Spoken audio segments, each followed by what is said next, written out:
You're listening to ReachMD XM160, the channel for medical professionals. Welcome to conference coverage highlights from Digestive Disease Week 2009, sponsored in part by Horizon Therapeutics, a company passionate about improving the treatment of mild to moderate pain and arthritis. This program features some of the latest clinical information and research findings presented at Digestive Disease Week, which took place May 30th through June 4th, 2009 in Chicago. Digestive Disease Week is the largest international gathering of physicians and researchers in the fields of gastroenterology, hepatology, endoscopy, and gastrointestinal surgery. DDW 2009 showcases approximately 5,000 abstracts and hundreds of lectures on the latest advances in GI research, medicine, and technology. Well, I'm with Dr. Henrik Nelson, Professor of Infectious Diseases at Aalborg Hospital in Denmark. Dr. Nelson authored a population-based study on increased risk of IBD after Salmonella or Campylobacter gastroenteritis. Dr. Nelson, good to have you with us. Thank you. So tell us about your study. What did you set up and how is it your study designed? The background for the study was the observations that over the past decades we have seen increased incidences of IBD diseases in Denmark as well as elsewhere. And at the same time, large changes in society, including changes in the food production and the import of food items from other countries in the world. So far, the exact cause of IBD diseases are unknown, and the pathogenesis is unclear. So we speculated if there could be any link between initial infection with a bacteria and a subsequent development of immune abnormality at the mucosal surface leading to the IBD diagnosis. What led you to that speculation? That's fascinating to me, to make that connection. First of all, in the clinical situation, sometimes you cannot readily distinguish the features and the symptoms the patients does present. It will only be on further workup that you can have the exact IBD diagnosis. And also we speculate that some immune disturbance at the mucosal surface is closely linked to the pathogenesis of the inflammatory bowel diseases. So it was obvious that maybe some trigger, some pathogen from the outside could be involved in the development of the disease. And what did you find? We find that in patients having a gastroenteritis, there will be a 3-time higher risk for the next 15 years to have an IBD diagnosis compared with a background unexposed population. What do these results tell you? How do you interpret that? We think that at some point, maybe in the susceptible host with a specific genetic background, the initial infection may initiate a long sequence of immune alterations which will then lead to chronic inflammation. So what do you envision as next steps in terms of therapy or an evaluation of patients who have this ambiguous diagnosis? So far, we have no exact information if there could be a difference in the clinical cause of the infection, if it is triggered by the infection or not. So for the clinical management, so far, we have no direct implications. But I believe that for prevention or for food safety, if we, in our population, we calculate an excess of 50 cases of IBD every year in Denmark, that corresponds to 3,000 extra cases in the US solely on the ground of the infection. That could be a public health implication for prevention and food safety. Well, Dr. Nelson, thanks for joining us today. Thank you. With me now is Dr. Lauren Lane from the University of Southern California School of Medicine. Dr. Lane co-authored a paper regarding whether high-dose famotidine will reduce gastric and duodenal ulcers in NSAID users. Dr. Lane, good to have you with us. Thank you. So tell us, just to start very basically, what are the risks associated with NSAIDs? Well, NSAIDs have a number of primarily gastrointestinal risks, and these risks include ulceration of the stomach and duodenum, as well as more significant complications such as bleeding, perforation, and obstruction of the upper GI tract. And who is at most risk for NSAID-induced ulcers? I mean, how many people have NSAID-induced ulcers per se? Well, anybody who takes an NSAID is at increased risk. And if we only talk about the endoscopic visualization of ulcers, it's actually quite high. The prevalence could be as high as 15 to 30% of people taking traditional NSAIDs. A much smaller number than that develop clinically important complications, such as I talked about, bleeding, perforation, obstruction, and that's probably closer to 1 or 1.5% annual incidence. There was data presented on HZT 501 at DDW 2009. Can you tell us a little about that, what it is, and what was presented? This is a single tablet combination of a traditional NSAID called ibuprofen and an H2 blocker, an H2 receptor antagonist called famotidine, which is also well known and frequently used.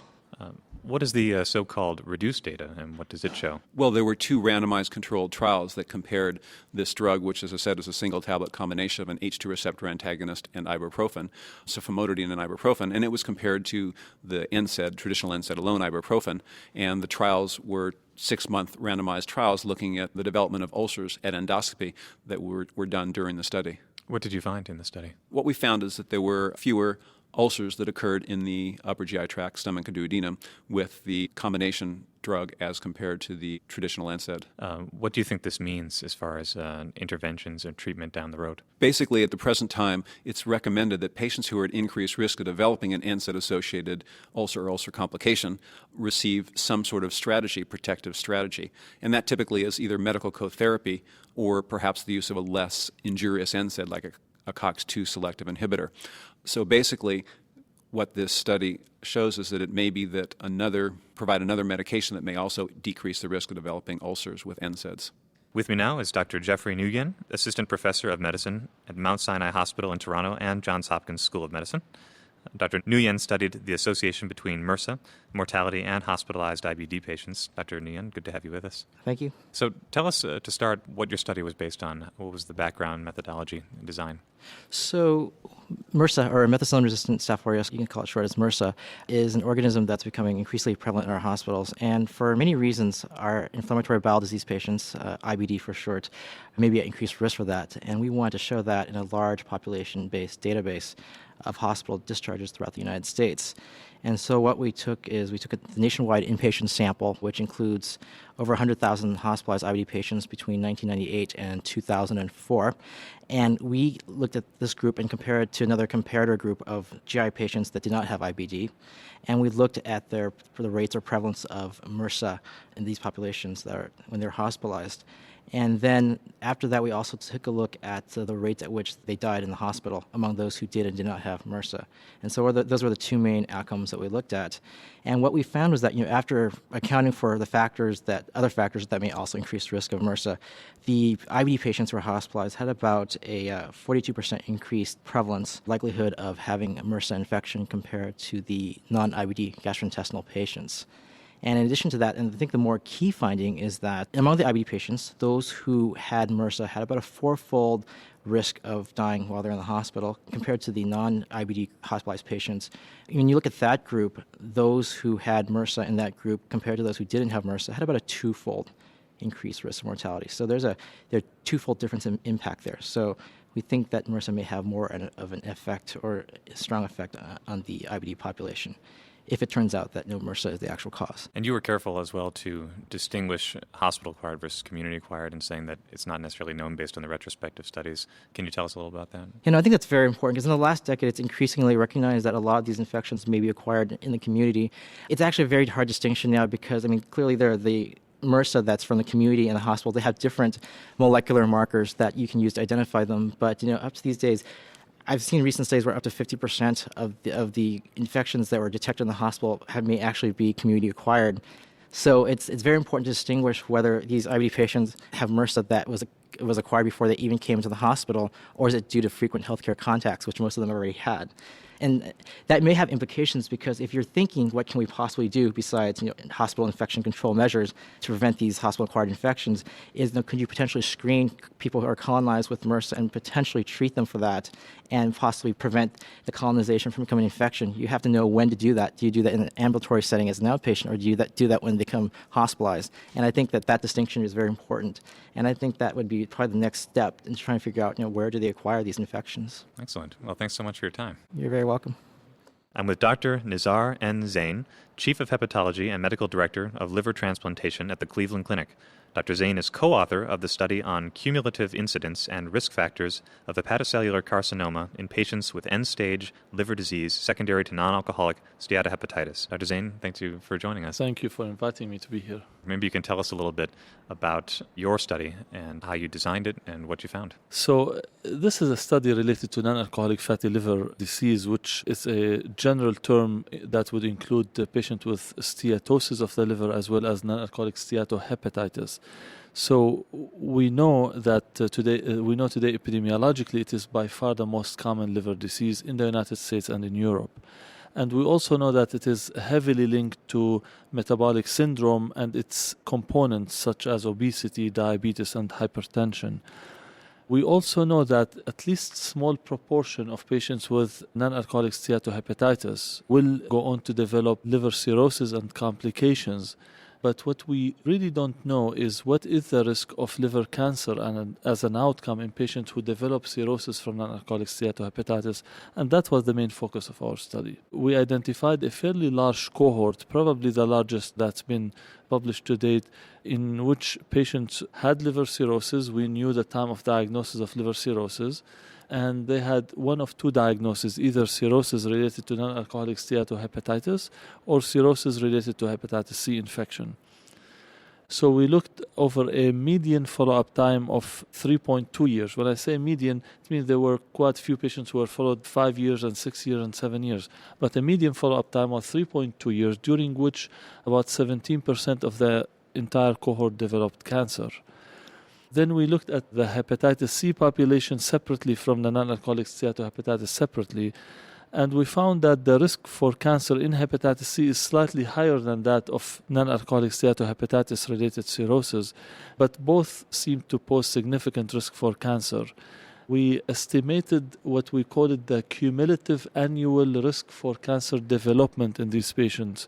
And we found that in liver cirrhosis from non-alcoholic steatohepatitis, that risk is about 2.7% per year, which means 2.7% of the population will develop cancer each year. And it's cumulative incidence, so you can argue that 10 years down the road, about 27% of this population will develop cancer.